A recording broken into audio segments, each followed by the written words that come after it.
नागपुर के बाद आज रायपुर में आएगा अभिषेक का तूफान। क्या भारतीय बल्लेबाजी फिर होगी धुआंधार या फिर न्यूजीलैंड करेगा पलटवार? जी हां, भारत और न्यूजीलैंड के बीच दूसरा टी20 इंटरनेशनल मुकाबला आज रायपुर के Shaheed Veer Narayan Singh international cricket stadium में खेला जाना है। भारतीय टीम अपनी जीत की लय बरकरार रखना चाहती है, तो दूसरी तरफ वनडे मैचों की सीरीज की तरह न्यूजीलैंड आज पलटवार करना चाहती है। तो कौन होगा अपने इरादे में सफल, इसी पर हमारी चर्चा होगी। नमस्कार, आप देख रहे हैं न्यूज बाइस्कोप और मैं हूं राकेश रंजन। भारत और न्यूजीलैंड के बीच दूसरा टी20 इंटरनेशनल मुकाबला आज रायपुर में खेला जाएगा। अगर रायपुर के इतिहास को आप देखें तो यहां अब तक सिर्फ एक टी20 इंटरनेशनल मुकाबला खेला गया था, वो साल 2023 था और तब भारत और ऑस्ट्रेलिया के बीच मुकाबला हुआ था। और अच्छी बात यह थी कि भारत ने उस मैच में जीत हासिल की थी और अच्छी बात यह भी थी कि उस मुकाबले में रिंकू सिंह ने शानदार प्रदर्शन किया था बल्लेबाजी में। और अभी पहले टी20 इंटरनेशनल में भी रिंकू ने गजब की बल्लेबाजी की और फिनिशर के तौर पर उनकी बल्लेबाजी की चारों तरफ तारीफ भी हो रही है। हालांकि उस मुकाबले में अक्षर पटेल ने भी कमाल की गेंदबाजी की थी, लेकिन पहले टी20 इंटरनेशनल में अक्षर की उंगलियों पर चोट लगी है, ब्लीडिंग भी हुई थी। उसके बाद क्या अक्षर आज का मुकाबला खेलेंगे, यह बड़ा सवाल है। और सवाल यह भी है कि अगर अक्षर पटेल नहीं खेलते हैं तो उनकी जगह को भरेगा कौन, क्योंकि अक्षर ऑलराउंडर हैं। और अगर आप ऑलराउंडर के तौर पर उनको देखते हैं तो आपको लगता है कि उनका विकल्प हर्षित राणा ही हो सकते हैं। लेकिन जब आप ये देखते हैं कि रायपुर में स्पिनर्स जो हैं वो ज्यादा कामयाब हुए हैं, तब वैसी परिस्थिति में लगता है कि अक्षर की जगह एक स्पिनर को ही खिलाना होगा। अब दो स्पिनर हैं, कुलदीप यादव और रवि बिश्नोई, तो किसको मौका मिलेगा? तो जिस तर्क के आधार पर ईशान किशन को कप्तान सूर्य कुमार यादव ने मौका दिया कि चूंकि ईशान वर्ल्ड कप की टीम में हैं, इसीलिए उनको श्रेयस अय्यर के पहले प्लेइंग 11 में जगह दी गई है, तो अगर उस तर्क को लें तो उस स्थिति में कुलदीप यादव का पलड़ा प्लेइंग 11 में आने के लिए रवि बिश्नोई से ज्यादा भारी दिखता है। लेकिन भारत क्या देखना चाहता है? पूरा भारत देखना चाहता है अभिषेक शर्मा का तूफान। जिस अंदाज में उन्होंने नागपुर में बल्लेबाजी की है, उसी अंदाज की बल्लेबाजी आज रायपुर में भी क्रिकेट फैंस देखना चाहते हैं, बल्कि कुछ और ज्यादा चाहते हैं कि इस बार शतक लग जाए। और यकीन मानिए कि अगर उसी अंदाज में अभिषेक शर्मा ने आज बल्लेबाजी कर दी तो भारत सीरीज में 2-0 से आगे हो सकता है।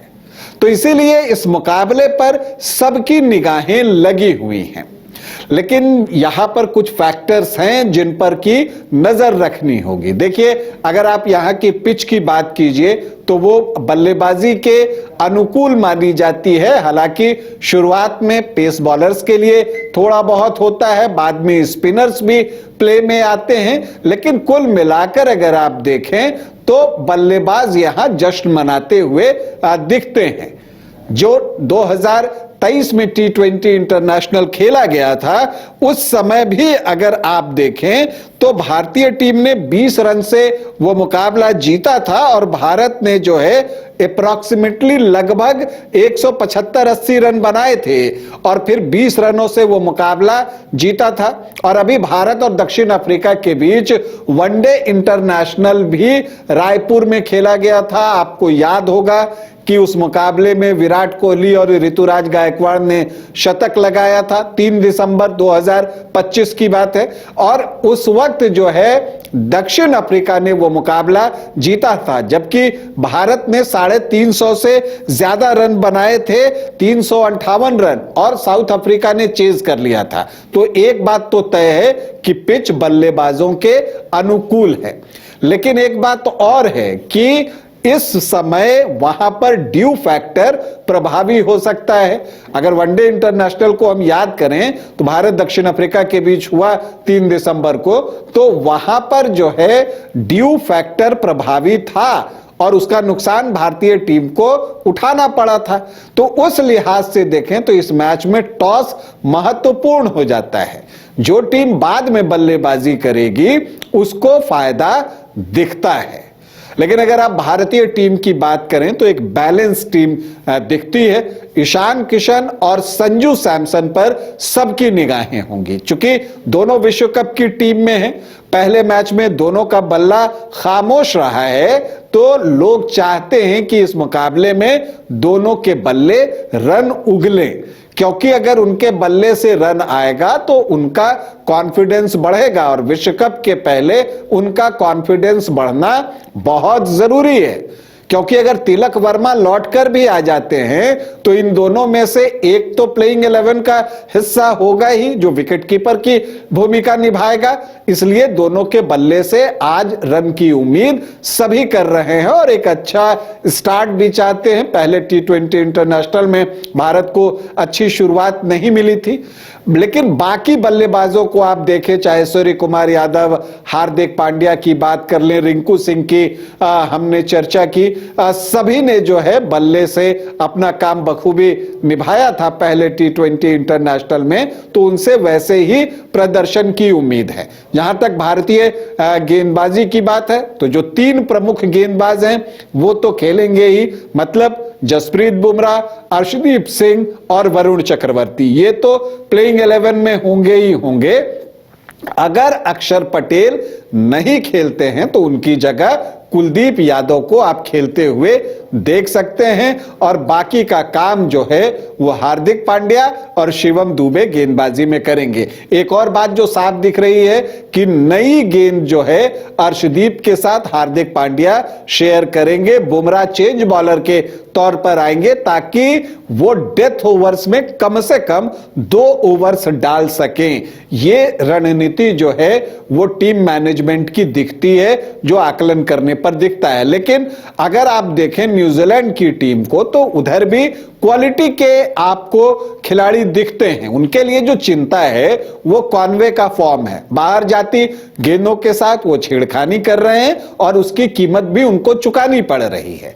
उनका फॉर्म में वापस आना न्यूजीलैंड के वर्ल्ड कप के लिहाज से बहुत जरूरी है। इसी तरह से सचिन रविंद्र के बल्ले से भी न्यूजीलैंड की टीम चाहती है कि रन आए। हालांकि फिलिप्स ने गजब की बल्लेबाजी पहले T20 इंटरनेशनल में की और उन्होंने धुआंधार बल्लेबाजी की, और वरुण चक्रवर्ती के खिलाफ भी उन्होंने जो है शानदार बल्लेबाजी की है, उनकी गेंदों पर रन बनाए। बल्कि वरुण चक्रवर्ती फिलिप्स के खिलाफ जितने प्रभावी रहे उससे ज्यादा प्रभावी वो मिचेल के खिलाफ रहे। यह बात अलग है कि मिचेल बाद में बल्लेबाजी करने आए थे 4 विकेट गिरने के बाद, और मुझे लगता है पिछले मैच में यह टैक्टिकल गलती कीवी कप्तान से हुआ था। मिचेल को अगर ऊपर भेजा जाए तो न्यूजीलैंड के लिए फायदे का सौदा साबित हो सकता है। न्यूजीलैंड में कई ऑलराउंडर्स है, ये उनके लिए प्लस पॉइंट है, लेकिन जैकब डफी पर नजर होगी। वो एक ऐसे गेंदबाज हैं कि पता नहीं उनका कोई खराब दिन आता भी है कि नहीं आता है T20 इंटरनेशनल में। पिछले मैच में जो कि पहला T20 इंटरनेशनल था नागपुर में, वहां पर न्यूजीलैंड के सारे गेंदबाजों की गेंदों की कुटाई हो गई, धागा खुल गया उनकी गेंदों का, लेकिन जैकब डफी की गेंदों पर उतने रन नहीं आए। 4 ओवर में 27 रन ही उन्होंने खर्च किए और 2 विकेट भी निकाले।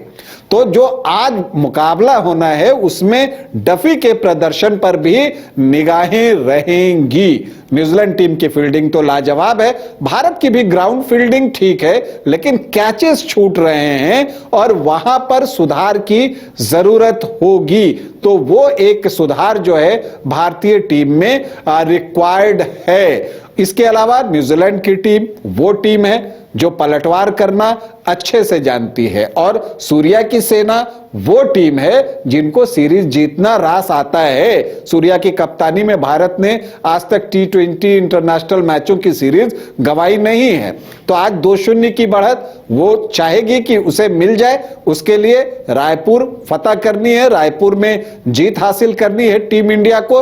तो आज के मुकाबले का सभी को इंतजार है, लोग उस रोमांच का अनुभव करना चाहते हैं, उस मुकाबले को देखना चाहते हैं जो मुकाबला अभिषेक शर्मा और उनके सामने जैकब डफी होंगे। यह मुकाबला सभी देखना चाहते हैं। सूर्य कुमार यादव के सामने जेमिसन किस तरह की गेंदबाजी करते हैं वो मुकाबला सभी देखना चाहते हैं। हार्दिक पांड्या के सामने सेंटनर किस तरह की गेंदबाजी करते हैं वो मुकाबला सभी देखना चाहते हैं। फिलिप्स के सामने वरुण चक्रवर्ती किस तरह की गेंदबाजी करते हैं वो मुकाबला सब देखना चाहते हैं। और लोग देखना चाहते हैं जसप्रीत बुमराह के डेडली यॉर्कर्स।